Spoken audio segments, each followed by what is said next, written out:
शिकारी को रोकते हुए कहा, दादा, उसे छोड़ दीजिए। अगर आप उसे मार डालेंगे तो उसके बेटा बेटी का क्या होगा? इस पर शिकारी अपनी बंदूक नीचे करके आगे चला गया। लोमड़ी ने आभार प्रकट करते हुए शाओतुंग से कहा, नेक इंसान, आपने मुझे बचाया है, इसे मैं कभी नहीं भूलूंगी। आप बताइए, आप क्या चाहते हैं? साफ साफ बताइए, अपने मकसद तक पहुंचने में मैं आपकी पूरी मदद करूंगी। शाओतुंग बोला, फिलहाल मुझे कुछ नहीं चाहिए। लोमड़ी ने कहा, अच्छा, तो मैं आपको वचन देती हूँ कि भविष्य में आप कहीं भी हों और किसी भी समय किसी भी मुसीबत में फंस जाएं, तो इस पर्वत के नीचे आग जलाकर धुआं उठा दे। मैं कितनी ही दूरी पर भी क्यों न हो, झट आपकी मदद करने आ पहुंचूंगी। यह कहकर लोमड़ी चली गई। शाओतुंग लगातार अपने रास्ते पर आगे बढ़ता गया। एक दिन बाद वह एक बड़े नगर में पहुंच गया।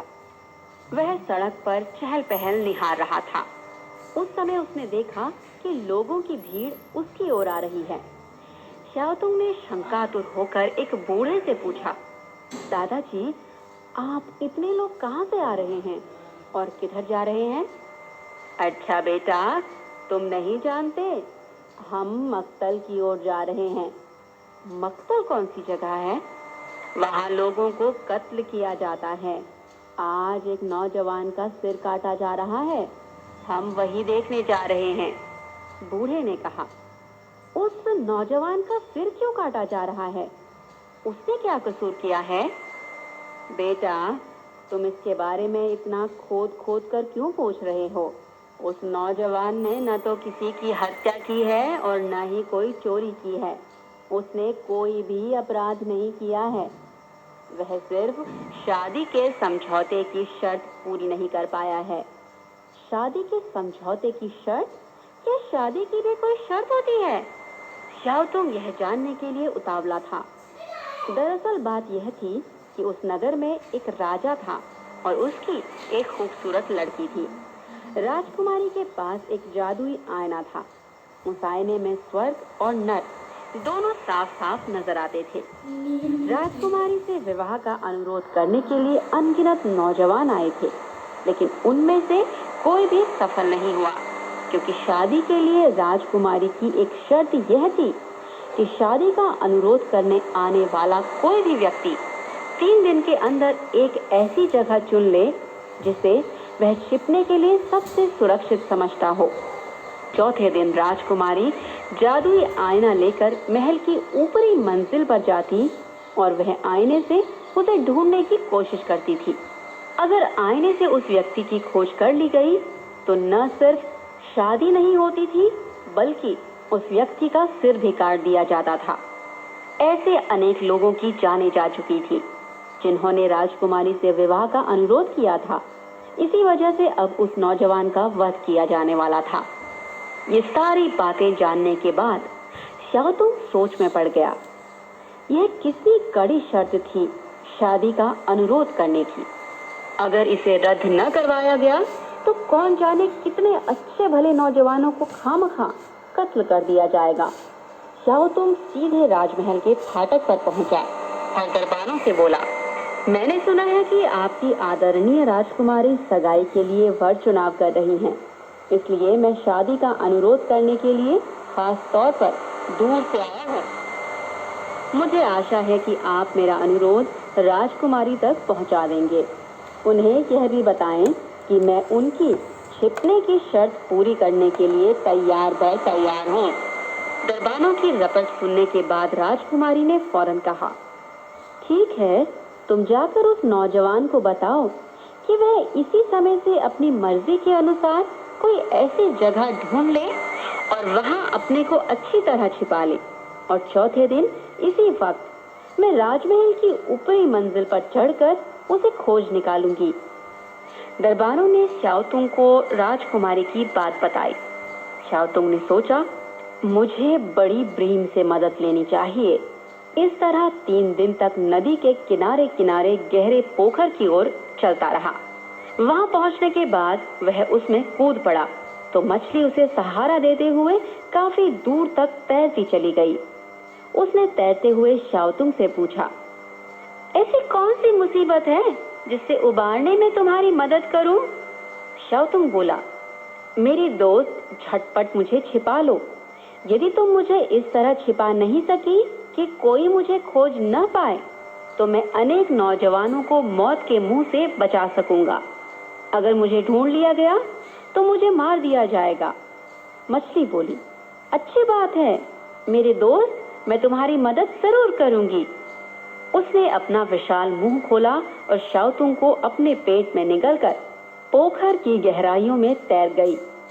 उसने यह आज्ञा भी दी कि तमाम छोटी मछलियां नदी के ऊपरी तल में तैरें और वहां खूब कीचड़ उछाल उछाल कर नदी का पानी गंदला कर दें। अनगिनत छोटी मछलियां झुंडों में तैरती हुई अपने सिर और पूंछें हिला हिलाकर कीचड़ उछालने लगी।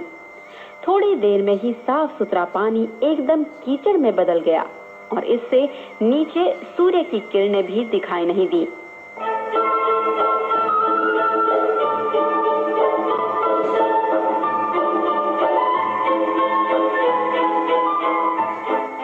दोस्तों, चीनी कहानी कार्यक्रम के अंतर्गत हम सुन रहे हैं उइगुर जाति की लोक कथा, जिसका नाम है मछुए का बेटा शाओतुंग।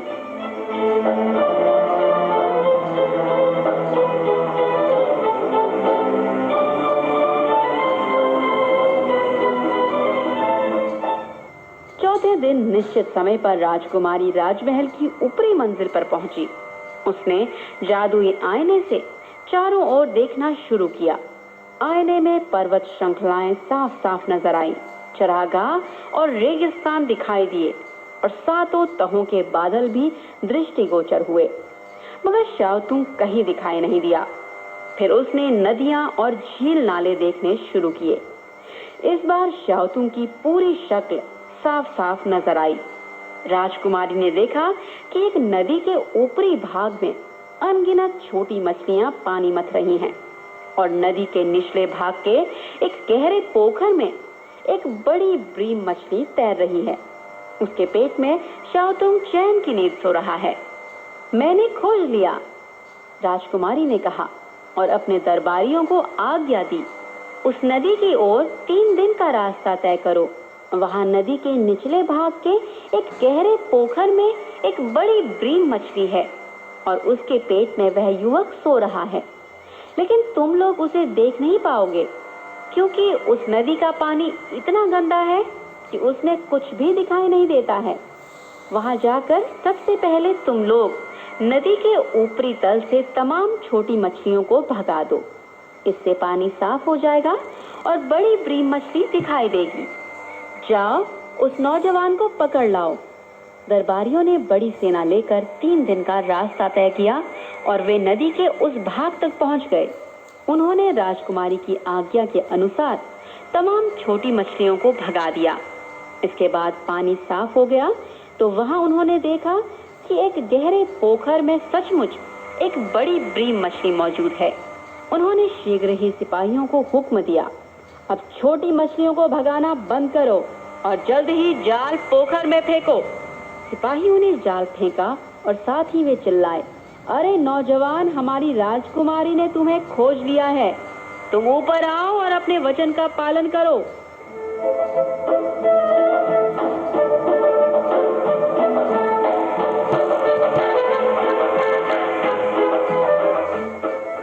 शोर शराबे से शाओतुंग जाग उठा। उसने सोचा कि शेर कभी पीछे मुड़कर नहीं देखता। युवकों को अपनी बात का पक्का होना चाहिए। उसने मछली से कहा, देखो, अब मैं जाने के लिए तैयार हूँ, तो मुझे नदी तट पर पहुँचा दो। मछली ने अपना सिर पानी की सतह तक उठाया और शाओतुंग को नदी पर पटक दिया। दरबारियों और सिपाहियों ने शाओतुंग को राजकुमारी के सामने उपस्थित किया। राजकुमारी की शादी का अनुरोध करने वालों के सामने यह शर्त रखी जाने के बाद से अनेक युवकों को अपनी जान से हाथ धोना पड़ा था, लेकिन वे सब युवक पथरीली गुफा, रेगिस्तान वगैरह ऐसी जगहों पर छिपे थे जहां आसानी से खोज की जा सकती थी। सिर्फ शाओतुंग ही अकेला था जो बड़ी ब्रीम मछली के पेट में छिपा था। इस पर सबको बड़ा ताज्जुब हुआ।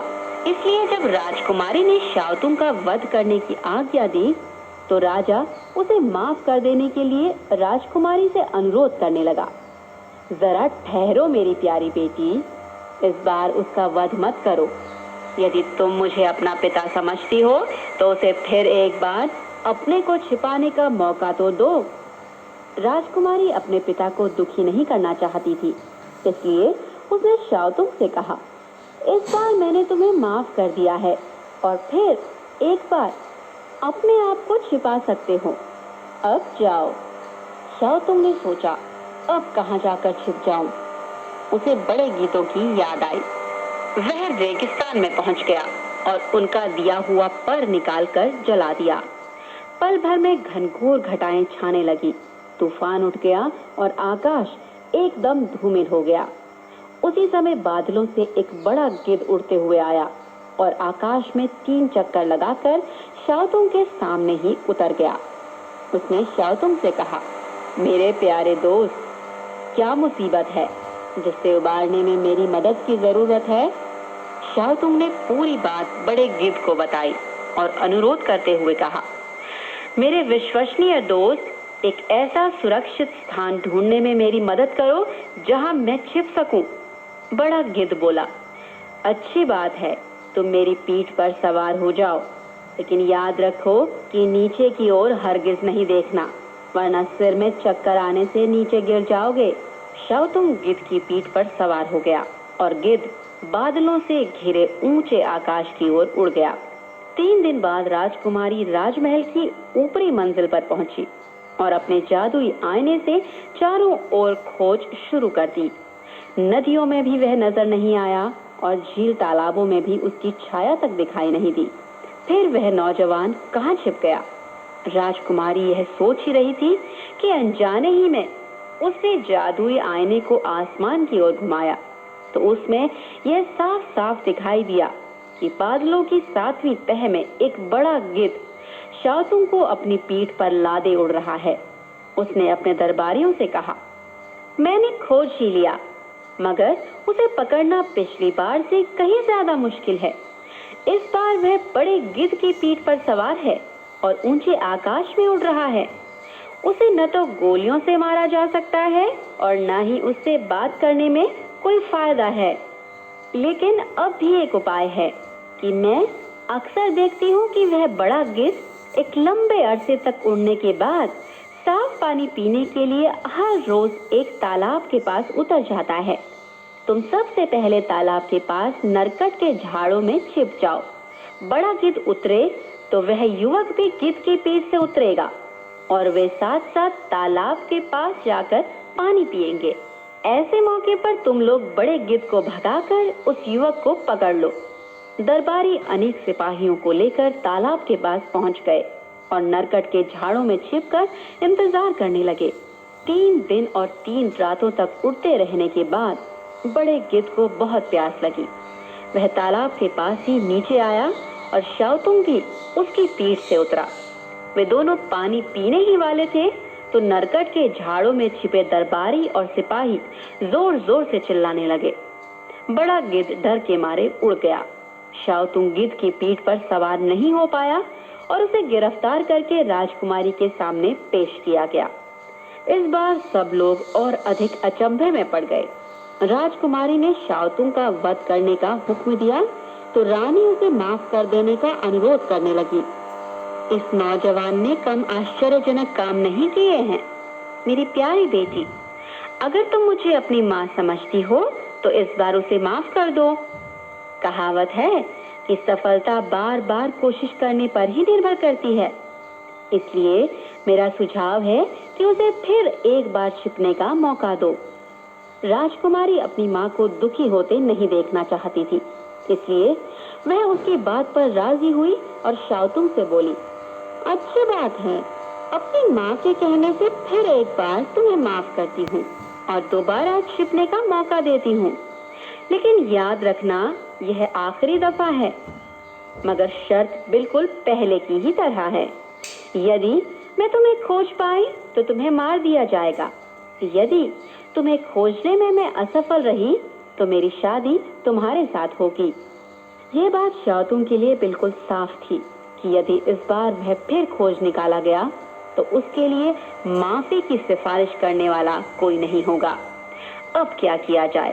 काफी सोच विचार करने के बाद उस लोमड़ी की प्रतिज्ञा की याद आई और वह उससे मदद लेने का अनुरोध करने लगा। वह एक दिन चलता रहा और दूसरे दिन दोपहर को उस पर्वत की तलहटी में पहुंच गया जिसने उसने लोमड़ी को बचाया था। उसने झटपट घास में आग जला दी और थोड़ी देर में धुआं भी निकलने लगा। लोमड़ी तेजी से दौड़ती हुई आई और शाओतुंग से बोली, मेरे अच्छे दोस्त, क्या कोई आफत आ गई है जिससे उबरने में मेरी मदद की जरूरत है? शाओतुंग ने शुरू से आखिरी तक पूरी बात लोमड़ी को बताई और उसे बचाने के लिए उससे अनुरोध किया।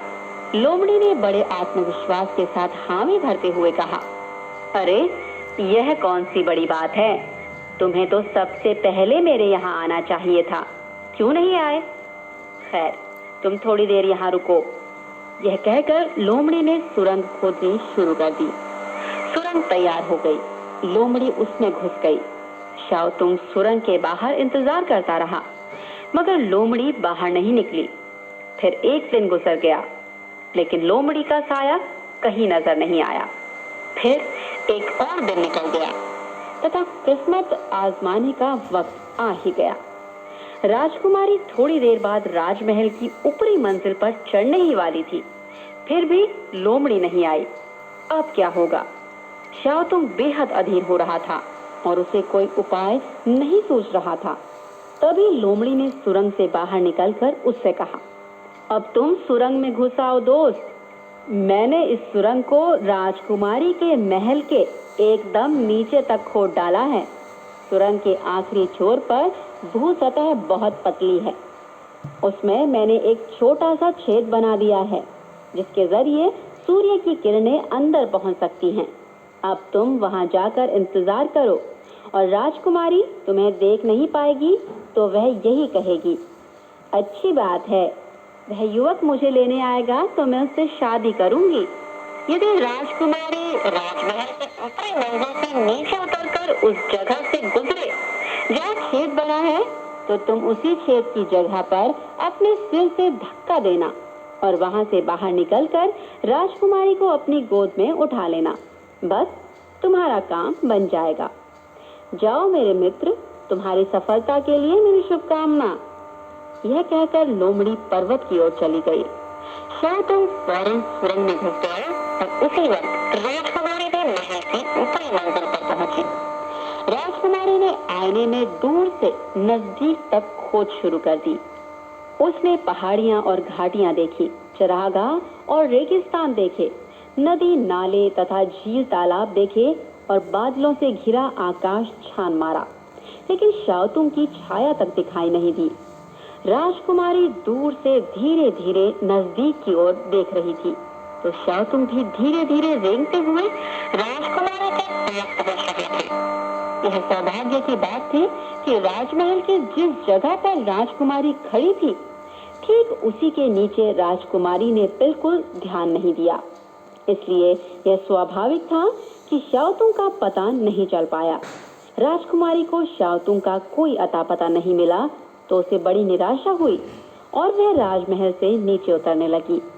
फिर खुद ब खुद बुदबुदाई, नौजवान, चाहे तुम कहीं भी क्यों ना हो, अब आओ मेरे पास। अपनी शर्त के अनुसार मैं तुम्हारे साथ शादी करने को तैयार हूँ। सुरंग में राजकुमारी की यह बात सुनकर शाओतुंग ने फौरन अपने सिर से उस स्थान पर जहाँ से रोशनी आ रही थी धक्का देकर एक बड़ा छेद बना दिया और वह उससे बाहर कूद पड़ा। उसने झट राजकुमारी की बाह पकड़ ली। उधर राजा भी राजकुमारी का शाओतुंग से ब्याह करने पर सहमत थे। उसने अपने मातहत तमाम स्त्री पुरुषों, बच्चे बूढ़ों, कुल मिलाकर 41 लोगों को बुला लिया और शानदार दावतें आयोजित की ताकि शाओतुंग की सुखी जिंदगी का अभिनंदन किया जा सके। शादी की रस्म अदा की जाने वाली थी तो शाओतुंग ने तमाम शाही रिश्तेदारों और सभी दरबारियों के आगे बड़े अदब के साथ राजा व रानी से कहा, मैं आप लोगों का बड़ा आभारी हूँ। मैं मछुए का बेटा हूँ। इसलिए मुझे इस सुख से तनिक भी खुशी नहीं हुई। मैंने केवल शादी की इस घोर शर्त को रद्द कराने के लिए ही ऐसा किया है। यह कहने के बाद उसने राजकुमारी पर एक नजर डाली, फिर राजा और रानी के सामने नतमस्तक होने के बाद वह कदम आगे बढ़ाते हुए महल के दरवाजे से बाहर चला गया। उस समय महल के सब लोग चकित से खड़े रह गए। गुस्से से राजकुमारी का मुंह लाल पीला हो गया और उसने चुपचाप अपना जादुई आईना उठाकर जमीन पर पटक दिया और उसके टुकड़े टुकड़े हो गए। तो दोस्तों, यह थी हमारी आज की कहानी, उइगुर जाति की लोक कथा, जिसका नाम है मछुए का बेटा शाओतुंग। उम्मीद करती हूँ कि हमारी कहानी आपको पसंद आई होगी। तब तक स्वस्थ रहिए, मुस्कुराते रहिए और दीजिए अपनी दोस्त और होस्ट लीला भट्ट को इजाजत। नमस्कार, बाय बाय, जय जय।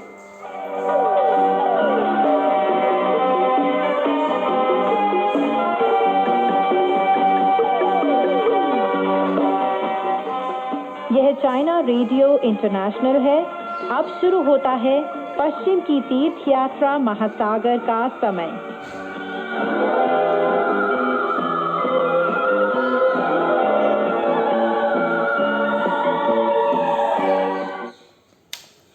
तो दोस्तों, आज 26 अक्टूबर 2025 सुबह 8:30 से 9:30 में आपने चाइना रेडियो इंटरनेशनल हिंदी से चीनी कहानी सुनी। वीडियो को लाइक कीजिए, शेयर कीजिए, चैनल को सब्सक्राइब ज़रूर कर लीजिए। वीडियो देखने के लिए आपका बहुत बहुत धन्यवाद।